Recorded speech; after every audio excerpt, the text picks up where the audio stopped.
Here's a live look outside in our traffic cam facing east over Highway 82 over the Mississippi River Bridge, and definitely a really interesting looking photo here. Oh, our lights just flickered actually here in the studio, so if we lose you for a second, our apologies, but definitely a cool looking shot out here. Be careful if you are commuting to work though. There might be some potential rainfall. We can hear the rain and thunder outside the studio here. So just be careful if you are commuting. Take it slow. Have those headlights on, those windshield wipers if you see some rain, and just be careful. We don't want to hear of any accidents. But Clay can tell us a little bit more about our Thursday morning forecast. But Clay, look at that shot. It's pretty cool. Yeah, some very dark clouds in the distance this morning. If you're traveling out, take it easy because we're seeing some very heavy rain here in downtown Greenville and along Highway 82, especially into the South Delta. These heavy downpours will continue. It's going to be hot and humid this weekend as we start to lose those rain chances, especially into next week. We're actually going to have a cold front come through, so that's something to be happy about. But for today, it's going to be kind of a gloomy, rainy day, a good nap day for sure. A lot of energy coming through the Central Plains and the Mid-South. That's going to help enhance our showers all day. And in fact, look at all this heavy rain. A lot of it is to our south into the South Delta, but we're seeing a lot of activity redevelop here across the Delta. So as we zoom in, notice all these pop-up showers developing and see that strike of lightning. Yeah, we had a flicker here in the station just a moment ago, likely because we're seeing a pretty good thunderstorm. And if you're traveling along Highway 82, you're going to be running into showers through Sunflower and LaFleur County, even into Carroll. But if you're traveling south on 49 or 1 going into Rolling Fork or the South Delta, that's where you're going to encounter some issues. A lot of heavy rain, up to 1, 2, 3 inches of rain and falling this morning. So again, we'll continue to see these showers redevelop, but if you're north of Highway 82, not a ton going on. Oklahoma County, you've been pretty much dry. Quitman, Panola, not a whole lot other than a couple of moderate showers. So we're going to continue to see these showers on and off all day.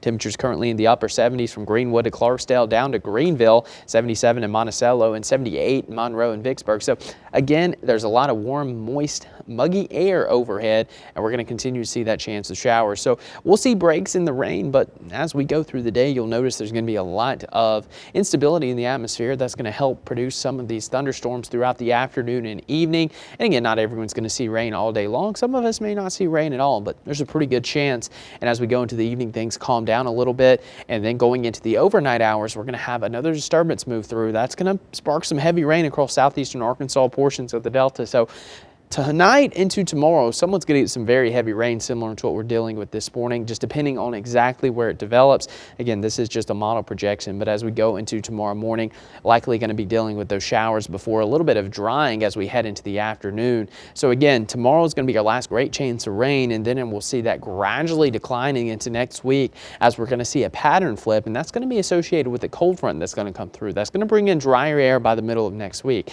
And Climate Prediction Center now indicating the next 6 to 10 days we're going to be dry, or at least there's a good % chance that we will be. So we're going to have drier and cooler air coming in. However, we got to get over this weekend. High is going to be in the mid-90s. It's going to be hot. Heat index values Saturday and Sunday as high as 105. So be a good weekend to find a lake, find a pool, somewhere to cool down. And then that cool front to come through. Not going to be dramatic like what we'd see in the fall, but still going to bring us some pretty cool air. And as we take a look, we are now pretty certain that we're going to have below average temperatures heading into the next 6 to 10 days. And again, that will be the next week, the middle of next week and beyond. So again, you don't see these dark blues too often in August, so definitely not complaining. Also the 8 to 14 day trending below average as well. But for today, we're looking at highs of 89, scattered showers and thunderstorms, cloudy skies, heavy downpours. And as we go into those highs, generally going to be in the upper 80s. Grenada 87, 89 in Chula, 88 in Cleveland. That's due to all the cloud cover that we're going to see. As tonight rolls around, we're looking at another round of potentially heavy rain, especially as we wake up tomorrow morning. We'll see that chance of thunderstorm activity really early, then some sunshine later on. Heat index values as high as 104, highs generally around 91. But we're going to see a brief heat up this weekend before things calm down and we see lower humidity into next week, sunshine and overnight lows in the mid 60s. So perfect weather if you ask me on the way, but we got to get through this stormy day, Bryce.